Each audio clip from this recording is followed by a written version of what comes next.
వైఎస్ఆర్సీపీ మాజీ ఎంపీ దళితుడు నందిగం సురేష్ గారు అక్రమ కేసుల్లో అరెస్ట్ అయ్యి రేపు జనవరి 6, 7కు దాదాపు 4 నెలలు అవుతుంది. ఇప్పటికి ఏ కేసు తప్పుడు కేసులని ఎందుకు అంటున్నామంటే దాని మీద ఎక్కడ ఆధారాలు లేనివన్నీ తీసుకొచ్చేసి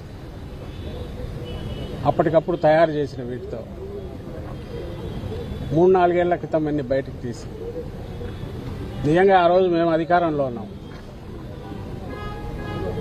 ఈరోజు తెలుగుదేశం పార్టీ వ్యవహరిస్తున్న పద్ధతిలో మేము ఆ రోజు వ్యవహరించింటే, జగన్మోహన్ రెడ్డి గారు వ్యవహరించింటే ఈ కేసులన్నీ ఆ రోజే తీసేసిండొచ్చు. అధికారంలో ఉన్నామని అడ్డగోలుగా కేసులు పెట్టలేదు. అధికారంలో ఉన్నాం, మా వాళ్ళ మీద తప్పుడు కేసు ఉంటే వాటిని తీసేయించాలని దానికి పోలేదు. చట్టం తన పని తను చేసుకుపోతుంది. ఏ డిపార్ట్మెంట్లో వాటి పని అవి చేయాలని జగన్మోహన్ రెడ్డి గారు ఏ లైన్ అయితే తీసుకున్నారో దాన్ని ఈరోజు వీళ్ళు రావడమే తెలుగుదేశం పార్టీ వీటన్నిటినీ తోడి లేని కేసులు కొత్తవి పెట్టడం, పాత వాటిలో ఉన్న వాటన్నిటిని ఇప్పుడు బయటకు తీసి మళ్ళీ ఫ్రెష్గా తయారు చేసి మేము ఏమరపాటుగా ఉన్నామంటే ఉన్నాము. ఎందుకంటే చట్టం తన పని చేసుకుపోతుందంటే న్యాయంగా ధర్మంగా ఉంటారని అనుకున్నాం. నువ్వు ఇలా తీసుకొచ్చేసి అక్రమంగా జైల్లో పడేస్తాం. కోర్టు కేసుల్లోనూ న్యాయస్థానాల్లో ఉన్న వ్యవహారాల్లో ఉండే లొసుగులో వాటిని వాడుకొని సిస్టమ్ను మేనేజ్ చేసుకుంటూ ఆ ప్రతిపక్షంలో ఉన్న ఆ పార్టీ అలాగే వ్యవహరించింది. ఇక్కడి నుంచి సుప్రీంకోర్టు వరకు ఎక్కడికి పోయినా ఈరోజు అదే చేస్తాం. అధికారంలోకి వచ్చాక మరింత దుందుడుగ్గా చేస్తుంది. దానికి నిదర్శనం ఈరోజు ఇప్పుడు సురేష్ ఇక్కడ ఈరోజు 4 నెలలు ఇక్కడ ఉండడం.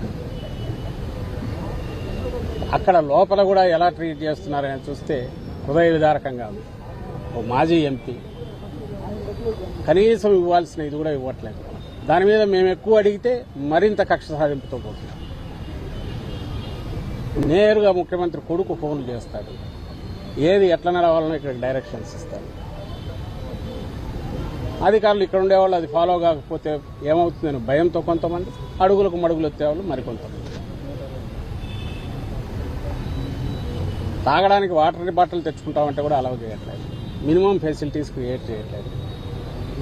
అలాగే 4 నెలలు భరిస్తూ వచ్చారు. మేము పార్టీ జగన్మోహన్ రెడ్డి గారితో సహా వీటన్నిటి మౌనంగానే భరిస్తున్నాం. ఎందుకంటే దీని మీద ఇప్పుడున్న దాంట్లో మీరు ఇవే కాదు, సోషల్ మీడియా కేసులని చెప్పి పెడుతూసిన 2 నెలలుగా చూస్తున్నాం. మామూలు కక్ష సారింపు కాదు, దీన్ని తొక్కేయాలి, ఈ పార్టీ వైఎస్ఆర్సీపీ ఉనికి లేకుండా చేయాలి, బెదరగొట్టాలి, టెర్రర్ క్రియేట్ చేయాలనే పద్ధతిలో కేసుల మీద కేసులు పెడుతున్నారు. పీటీ వారెంట్లను తిప్పుతున్నారు. ఈరోజు ఆమె సుధారాణి ఆమె రోజు రిలీజ్ అవుతుందని అంటున్నారు. 3 పిల్లల తల్లి, భార్యాభర్తను ఇద్దరిని జైల్లో వేసేశారు. కేవలం ఎప్పుడో 2-3 ఏళ్ల క్రితం పెట్టిన సోషల్ మీడియా వీటి పోస్టింగ్ల గురించో, లేదా నార్మల్ దీంట్లో సోషల్ మీడియా అంటే ఉండే వ్యక్తిగత స్వేచ్ఛతో వాళ్ళు పెట్టిన పోస్టులు చూసుకుని అది జగన్మోహన్ రెడ్డి గారికి సపోర్ట్ చాలు. వాళ్ళు మా పార్టీ కార్యకర్తలు కూడా కానక్కర్లా, ఆయన అభిమానించే వాళ్ళు అయితే చాలు.